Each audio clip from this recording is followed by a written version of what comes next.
నిన్న ప్రధానమంత్రి నరేంద్ర మోదీ అన్ని రాష్ట్రాల ముఖ్యమంత్రులతో వర్చువల్గా సమావేశమయ్యారు. టీమిండియా లాగా పనిచేద్దాం అంటున్నారు ఆయన. టీమిండియా లాగా ఇంధన భద్రతకు భరోసానిద్దాం, అన్ని రాష్ట్రాల ముఖ్యమంత్రులకు ప్రధానమంత్రి మోదీ పిలుపు. ఇప్పుడు ఈ మీటింగ్ తర్వాత సమస్య ఉన్నదని ఇంకా అనుకుంటున్నారు జనం. ఎందుకంటే సమస్య ఏమి లేకపోతే ఆ మీటింగ్ ఎట్లా పెడతారు?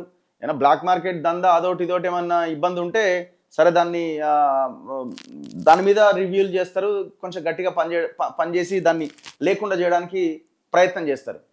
కానీ అన్ని రాష్ట్రాల ముఖ్యమంత్రులతో మీటింగ్ పెట్టి ఇంధన భద్రతకి అంటే పెట్రోల్, డీజిల్, గ్యాస్ వీటికి సంబంధించిన దానికి ప్రజలకు మనం భరోసాని ఇద్దామని మీటింగ్ ఎందుకు పెడతారనేది ఇంకొక చర్చ ఆల్రెడీ స్టార్ట్ అయింది. అంతకుముందు ప్రధానమంత్రి లోక్సభలో కరోనా లాంటి సిచ్యువేషన్స్ వచ్చే అవకాశం కూడా రావచ్చు, మనం జాగ్రత్తగా ఉండాలి, కలిసికట్టుగా ఉండాలి అనగానే జనం అంతా పెట్రోల్ బంకులకు ఎగబడ్డారు. ఏమైందంటే అరే మోదీ అంటున్నాడు మన పెట్రోల్ దొరకదో ఆయన అనడం, తర్వాత కొన్ని వార్తలు రావడం, దీంతో ప్రజలంతా ఆందోళనలో ఉన్నారు. ఒక రకంగా చెప్పాలంటే ఇక్కడ విషయం ఏంటంటే సమస్య లేదు అంటున్నారు. సమస్య లేకపోతే మరి ఇంత పెద్ద ఇది ఎందుకు క్రియేట్ అవుతుంది? ఇంత పానిక్ సిచ్యువేషన్ ఎందుకు వస్తుంది? మీరు చూడండి, చాలా రాష్ట్రాల్లో గ్యాస్ ఏజెన్సీల దగ్గర ఇట్లా లైన్లు నిలబడి ఉన్నాయి. డొమెస్టిక్ సిలిండర్లు, ప్రజలకు సంబంధించిన ఆ ఇంట్లో వాడుకునే డొమెస్టిక్ సిలిండర్లు కూడా మొన్నటిదాకా బుక్ కాలే. బుక్ అయిన తర్వాత ఇప్పుడు అవి లేట్గా వస్తున్నాయి. కారణం ఏంటి మరి? ఇప్పుడు ఏ హోటల్కి వెళ్ళినా కూడా మీరు చూడండి, ఇప్పటికి కూడా కమర్షియల్ సిలిండర్లు రాకపోవడంతో వాళ్ళు మెనూ కూడా తగ్గించినారు. సమస్య ఉన్నది, సమస్య లేదని. మరి సమస్య కారణాలు ఏంటి? చాలామంది బ్లాక్ మార్కెట్, కావలసినంత నిల్వలు ఉన్నాయని మాట్లాడుతున్నారు. ఎంత బ్లాక్ మార్కెట్ ఉన్నా, ఎంత ఉన్నా ఇంత పానిక్ సిచ్యువేషన్ ఎందుకు వచ్చింది అంటే సంథింగ్, ఒకవేళ కనుక యుద్ధం కంటిన్యూ అవుతే ఇబ్బందికర పరిణామాలు వచ్చే అవకాశాలు ఎక్కువగా ఉన్నాయి. ఇప్పటికే దాదాపు నెల రోజులు అయింది వార్ స్టార్ట్ అయ్యి, నడుస్తూనే ఉంది అది. ట్రంప్ ఒకవేళ దీన్ని ఆపుదాం అనుకున్నా ఇరాన్ ఆపేటట్లేదు. ఏం జరుగుతుందని అర్థం కావట్లేదు. మీరు ఒకవేళ మళ్ళీ అదేదో ద్వీపం ఉంది కదా, కార్గ్ అనే ద్వీపం, ఆ ద్వీపాన్ని స్వాధీనం చేసుకోవడానికి అమెరికా ప్రయత్నం చేస్తుంది. ఎందుకంటే వాళ్ళ యొక్క ఇరాన్కి ఆయువు పట్టు లాంటిది ఆ కార్గ్ ద్వీపం. సో ఆ ద్వీపాన్ని కనుక మీరు దాని మీద అటాక్ చేసే ప్రయత్నం చేస్తే మేము ఆ ఎర్ర సముద్రంలో ఉన్న ఇంకొక జలసంధిని కూడా క్లోజ్ చేస్తామని వాళ్ళు హౌతీలు ఇరాన్కి సపోర్ట్ చేస్తున్నారు. అది కనుక మళ్ళీ మూస్తే ఇంకా భయంకరంగా ఉంటుంది. సో సిచ్యువేషన్ వర్స్ట్గా ఉన్నది. సో భవిష్యత్తులో ఏం జరుగుతుందో ఏమో అన్న ఉద్దేశంతో ఈ మీటింగ్ పెట్టుంటారు. పశ్చిమాసియా సంక్షోభం కారణంగా దేశంలో ఇంధన కొరత రాకుండా, వస్తు సరఫరాలో ఇబ్బందులు తలెత్తకుండా అప్రమత్తంగా వ్యవహరించాలని ప్రధాని మోదీ రాష్ట్రాల ముఖ్యమంత్రులకు పిలుపునిచ్చారు. గల్ఫ్ యుద్ధం నేపథ్యంలో భవిష్యత్ పరిణామాలు ఎదుర్కొనేందుకు శుక్రవారం సాయంత్రం రాష్ట్రాల ముఖ్యమంత్రులు, కేంద్ర పాలిత ప్రాంతాల లెఫ్టినెంట్ గవర్నర్లతో వీడియో కాన్ఫరెన్స్ ద్వారా ప్రధాని మోదీ మాట్లాడారు. కేంద్ర రాష్ట్ర ప్రభుత్వాలు టీమిండియా లాగా కలిసికట్టుగా పనిచేస్తే ప్రస్తుత సంక్లిష్ట పరిస్థితులను దేశం విజయవంతంగా అధిగమిస్తుందని ధీమా వ్యక్తం చేశారు. ముఖ్యమంత్రుల సూచనలు, సలహాలను ప్రధాని అభినందించారు. రాష్ట్ర ప్రభుత్వాలు ఆర్థిక, వాణిజ్య స్థిరత్వం, ఇంధన భద్రత, ప్రజా ప్రయోజనాల సంరక్షణకు అగ్ర ప్రాధాన్యం ఇవ్వాలని ప్రధాని మోదీ పిలుపునిచ్చారు. పారిశ్రామిక రంగాన్ని, సరఫరా వ్యవస్థలను బలోపేతం చేయాలని సూచించారు. వ్యవసాయ రంగంలో ముందస్తు ప్రణాళికలు సిద్ధం చేసుకోవాలి. ముఖ్యంగా ఎరువుల నిల్వ పంపిణీపై దృష్టి సారిస్తే రాబోయే ఖరీఫ్ సీజన్లో రైతుల ఇబ్బందులను తప్పించడానికి వీలవుతుంది. వదంతులు, తప్పుడు సమాచారాల వ్యాప్తిపైన అప్రమత్తంగా ఉండాలి.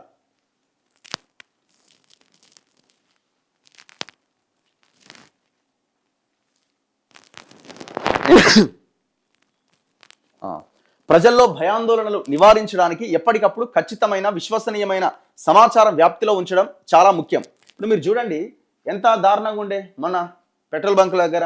సరే ఇప్పుడు కొంత తగ్గినట్టుంది కానీ ఉన్నది ఇంకా. ఆ 2 డేస్లో ఎవరన్నా ఒకరు మీడియా ముందుకు వచ్చి, ముఖ్యమంత్రి లేకపోతే ప్రధానమంత్రి స్థాయిలో ఉన్న మంత్రులా ఇంకెవరన్నా, ఏ సమస్య లేదు, ప్యానిక్ అవ్వాల్సిన అవసరం లేదని చెప్పే ప్రయత్నం ఎందుకు చేయలే? ఆయిల్ కంపెనీలు ఉన్న 3 కంపెనీలు పెట్రోల్ ఇవ్వకుండా, పెట్రోల్ డీజిల్ సరఫరా చేయకుండా ఉన్న ఈ ప్యానిక్ అవకాశాన్ని వాళ్ళు ఉపయోగించుకోవడానికి ప్రయత్నం చేస్తుంటే గవర్నమెంట్ ఎందుకు ఇనిషియేటివ్ తీసుకోలే? పశ్చిమాసియా సంక్షోభం వంటి క్లిష్ట పరిస్థితులను ఎదుర్కొన్న పూర్వానుభవం మనకున్నది ప్రధానమంత్రి అంటున్నాడు. కోవిడ్ మహమ్మారి సమయంలో కేంద్ర రాష్ట్ర ప్రభుత్వాలు కలిసికట్టుగా టీమిండియా లాగా పనిచేశాం. వస్తు సరఫరా, వాణిజ్యం, రోజువారీ జీవితాల్లో ఎదురైన సమస్యలను సమర్థవంతంగా అధిగమించాం. కేంద్ర రాష్ట్ర ప్రభుత్వాల మధ్య ఉన్న ఆ సహకారం, సమన్వయమే గొప్ప బలం. ప్రస్తుత పరిస్థితులు చాలా గతిశీలంగా ఉన్నాయి. నిరంతరం గమనిస్తూ తగిన వ్యూహాలు అమలు చేయాలి. ఇందులో రాష్ట్ర ప్రభుత్వాలదే కీలక పాత్ర.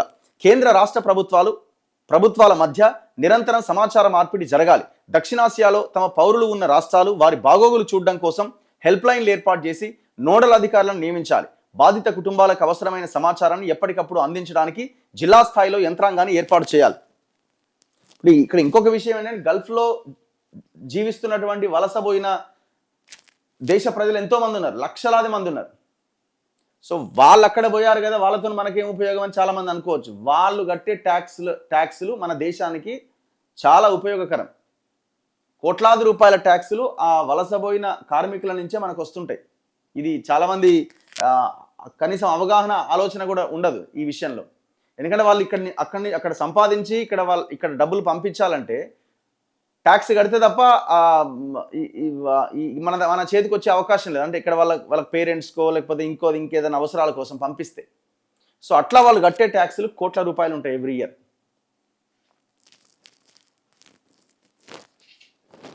అక్రమార్కులపైన కఠిన చర్యలు. అన్ని రకాల వస్తువుల సరఫరా సక్రమంగా సాగేలా చూడాలి. అడ్డంకులు సృష్టించే అక్రమార్కులపై కఠిన చర్యలు తీసుకోవాలి. ఇందుకోసం రాష్ట్రం జిల్లా స్థాయిలో కంట్రోల్ రూమ్ల ఏర్పాటు చాలా ముఖ్యం. దీనివల్ల స్థానిక యంత్రాంగాన్ని అప్రమత్తం చేసి ఇబ్బందులు నియంత్రించడానికి వీలవుతుంది. నిత్యావసర వస్తువుల కొరత రాకుండా అందుబాటులో ఉంచడం వల్ల ప్రజల్లో తలెత్తే అనవసర భయాందోళనలు నివారించడానికి వీలవుతుంది. ఆన్లైన్ మోసాలు, నకిలీ ఏజెంట్లపైన నిఘా పెట్టాలి. నౌకలు, అత్యవసర సరఫరాలు, మారిటైమ్ ఆపరేషన్స్ విషయంలో ఎదురయ్యే సవాళ్లు పరిష్కరించేందుకు సరిహద్దు తీర ప్రాంత రాష్ట్రాలు అప్రమత్తంగా ఉండాలి. పరిశ్రమలు, ఎంఎస్ఎంఈలు, చిన్న పరిశ్రమలు ఎదురయ్యే సమస్యలను ఎప్పటికప్పుడు తెలుసుకొని ఉత్పత్తి, ఉద్యోగాలు స్థిరంగా కొనసాగేందుకు చర్యలు తీసుకోవాలి. అన్ని స్థాయిల్లో బలమైన సమన్వయ వ్యవస్థను ఏర్పాటు చేసుకోవాలి. రాష్ట్ర ప్రభుత్వాల ప్రధాన కార్యదర్శుల స్థాయిలో క్రమం తప్పకుండా సమీక్ష నిర్వహించి పరిస్థితులు పర్యవేక్షించాలి.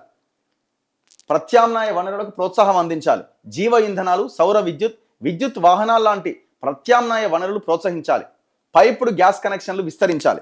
రాష్ట్రాల క్రియాశీలక భాగస్వామ్యంతో దేశీయ చమురు, సహజవాయువు ఉత్పత్తిని పెంచాల్సిన అవసరం ఉందని ప్రధాని మోదీ తెలిపిండట. మోదీకి అభినందనలట. కేంద్ర కేబినెట్ కార్యదర్శి టీవీ సోమనాథన్ ముఖ్యమంత్రులకు ప్రజెంటేషన్ ఇచ్చిండట. రాష్ట్రాలు ఏం చేయాలి అన్నది చెప్పారు. ప్రధాని మోదీ నేతృత్వంలో కేంద్రం తీసుకుంటున్న ముందు జాగ్రత్త చర్యలను ముఖ్యమంత్రులు అందరూ కలిసి అభినందించారట. సో ఇట్లా ఈ అంశం మీద ప్రధానమంత్రి నిన్న రివ్యూ పెట్టిండు. యాక్చువల్గా ఇది ముందే పెట్టాల్సిన అవసరం ఉండే. ఎందుకంటే ఇప్పుడు ఈ సమస్య స్టార్ట్ అయింది ఎప్పుడు, దాదాపు వార్ స్టార్ట్ అయ్యి నెల రోజులు అయిపోయింది. నెల రోజుల తర్వాత వచ్చేటువంటి పరిణామాలు ఎట్లా ఉండబోతున్నాయి, ఒకవేళ యుద్ధం కంటిన్యూ అవుతాయి అన్నది కూడా ముందే ఒక రివ్యూ ఉండాలి. కానీ ఆ ప్రయత్నం జరగలే. ఆఫ్టర్ 1 month తర్వాత ఈ రివ్యూ జరుగుతున్నది. ఇప్పటికే జరగాల్సిన నష్టం అంతా జరుగుతూనే ఉన్నది కదా. పెట్రోల్ బంకుల చుట్టూ, గ్యాస్ ఏజెన్సీల చుట్టూ జనం పాపం తిరుగుతూనే ఉన్నారు కదా. అండ్ ఇంకా చాలా ఎక్స్పోర్ట్స్ ఆగిపోయినాయి. ఇప్పుడు గల్ఫ్ కంట్రీస్కి ఎక్స్పోర్ట్ చేయాల్సిన ఇప్పుడు ఎగ్స్ కానీ లేకపోతే ఫిష్కి సంబంధించినటువంటి ఈ మత్స్య పరిశ్రమకు సంబంధించినటువంటి ఉత్పత్తులు కానీ ఈ ఎక్స్పోర్ట్స్ మొత్తం ఆగిపోయినాయి. ఏం రివ్యూ చేసినారు? మన రాష్ట్ర ప్రభుత్వం ఏమైనా రివ్యూ చేసిందా? కేంద్రం ఏమైనా దీని మీద రివ్యూ చేసిందా?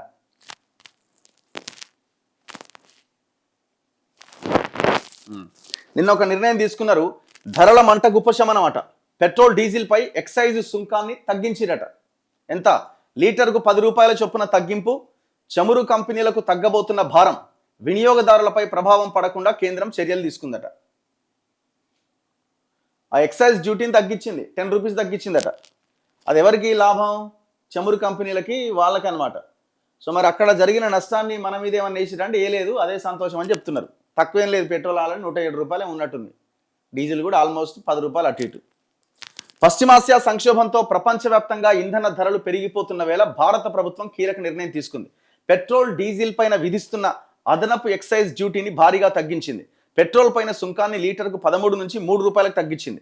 డీజిల్ పై లీటర్కు విధిస్తున్న 10 రూపాయల సుంకాన్ని పూర్తిగా తొలగించింది. ఈ తగ్గింపు తక్షణమే అమల్లోకి వస్తుందని కేంద్ర ప్రభుత్వం తెలిపింది.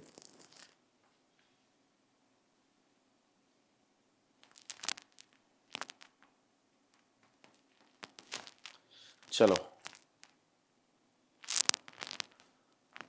ఇగో ఈ మేరకు కేంద్ర ఆర్థిక శాఖ గురువారం అర్ధరాత్రి ఒక నోటిఫికేషన్ విడుదల చేసింది. తాజా నిర్ణయంతో లీటర్ పెట్రోల్ పై విధిస్తున్న ఎక్సైజ్ సుంకం 21 రూపాయల 90 పైసల నుంచి 10 రూపాయలు తగ్గి 11 రూపాయల 90 పైసలకు తగ్గింది. డీజిల్ పైన ఈ ట్యాక్స్ లీటర్కు 17 రూపాయల 80 పైసల నుంచి 7 రూపాయల 80 పైసలకి దిగొచ్చింది. దేశవ్యాప్తంగా ఈ రెండు ఇంధనాల విక్రయాలు ఏడాదికి 17,500 కోట్ల లీటర్ల మేర జరుగుతాయని, ఎక్సైజ్ సుంకం తగ్గింపు వల్ల కేంద్రానికి 1,75,000 కోట్ల ఆదాయం తగ్గిపోతుందని అధికార వర్గాలు తెలిపాయి. ఇరాన్ పైన అమెరికా, ఇజ్రాయెల్ దాడులు ప్రారంభమైనప్పటి నుంచి అంతర్జాతీయ చమురు ధరలు దాదాపు 50% పెరిగినాయి. అయినప్పటికీ దేశంలోని ప్రభుత్వ రంగ సంస్థలైన హెచ్పిసిఎల్, బిపిసిఎల్, ఐఓసి రిటైల్ ధరలను పెంచకుండా స్థిరంగా ఉంచినాయి. దీనివల్ల ఆయా సంస్థలు తీవ్ర నష్టాలు ఎదుర్కొంటున్నాయి. ఈ నేపథ్యంలో ఎక్సైజ్ సుంకాన్ని కేంద్రం తగ్గించింది. ఈ నిర్ణయంతో రిటైల్ మార్కెట్లో పెట్రోల్, డీజిల్ ధరలు తక్షణమే తగ్గే అవకాశం లేకపోయినా ఇంధన ధరల భారాన్ని చమురు కంపెనీలు ప్రజలపైకి బదిలీ చేయకుండా ఉపకరించబోతున్నది. ఆ 3 కంపెనీలు ఈ ఉత్పత్తి పెట్రోల్ బంకులకి ఆ పెట్రోల్, డీజిల్ సరఫరా చేయకపోవడానికి కారణం ఇది. అంటే వాళ్ళు పెట్టిన డిమాండ్ అది. ఆ డిమాండ్ని ప్రభుత్వం నెరవేర్చింది కాబట్టి ఇప్పుడు ఏమన్నా సాఫీగా జరిగే అవకాశం ఉండొచ్చు. ఎందుకంటే కేంద్రం ఒకవైపున ఏం చెప్తుంది, సరిపడా నిల్వలు ఉన్నాయి, ఇప్పటికి అసలు ఇబ్బందే లేదని చెప్తున్నాయి. 60 రోజులకు సరిపడా నిల్వలు ఇంకా ఉన్నాయని చెప్తున్నది. మరి ఎందుకు వస్తలేవు ట్యాంకర్లు బయటికి? ఎందుకు వస్తలేవు అంటే ఇది వాళ్ళది, మాకు ఇబ్బంది అవుతున్నది, మా మీద ఎక్కువ భారం పడుతున్నది, సో దీంతో ఆ రేట్ ఉన్న ట్యాక్స్లు తొలగించాలి, అది మీరు ప్రభుత్వం భరించాలి. చాలామంది పెట్రోల్ 10 రూపాయలు తగ్గింది అని అనుకుంటున్నారు. పెట్రోల్ మనకేం తగ్గలే, కంపెనీలకు లాభం అయింది, మనకేం కాలే. మరి ఇప్పటికైనా అది వస్తుందా రాదా అన్నది చూడాలి. దానికి క్రెడిట్ లిమిట్ అని ఒక లైన్ చెప్పారు. అసలు వీళ్ళు అడ్వాన్స్ కట్టినా కూడా ట్యాంకర్లు పంపిస్తలేరు. వాళ్ళు ఎందుకు పంపలేదంటే ఇది కథ. వీళ్ళు కొన్ని డిమాండ్స్ పెట్టారు, మొత్తానికి కేంద్రం దాన్ని పరిగణలోకి తీసుకుంది. ఇక ముందన్న మరి సమస్య లేకుండా ఉంటుందేమో చూడాలి. లాక్డౌన్ ఉందని ఎవడో ప్రచారం చేస్తున్నాడు సోషల్ మీడియాలో. లాక్డౌన్లో ఏం లేదని కేంద్ర మంత్రులు స్పష్టం చేస్తున్నారు. లాక్డౌన్ దేనికి ఉంటుంది? మన కరోనా వచ్చిందా, ఇంకేమైనా వచ్చిందా? ఏది పడితే అది ఛానల్లే థంబ్నెయిల్స్ పెడుతున్నారు. భారతదేశంలో లాక్డౌన్ అని ఒకడు పెడుతున్నాడు, దాని పక్కన క్వశ్చన్ మార్క్. ఛానల్సే, మెయిన్ స్ట్రీమ్ ఛానల్సే కొన్ని ఆ యూట్యూబ్లో లాక్డౌన్ అని ప్రచారం చేస్తున్నాయి. అసలు లాక్డౌన్ ఎట్లా లాక్డౌన్, ఏ కోణంలో లాక్డౌన్ అంటే లాక్డౌన్ అనగానే అమ్మో ఏమవుతుంది అని జనాలు ఆ వీడియో చూడాలి.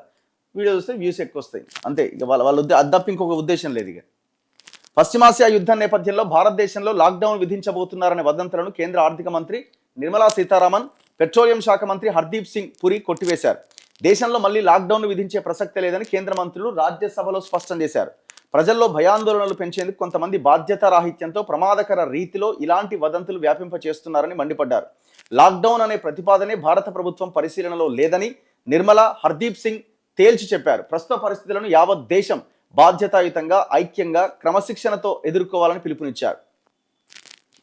సో లాక్డౌన్ లేదు, ఏం లేదు, టెన్షన్ పడాల్సిన అక్కర్లేదు.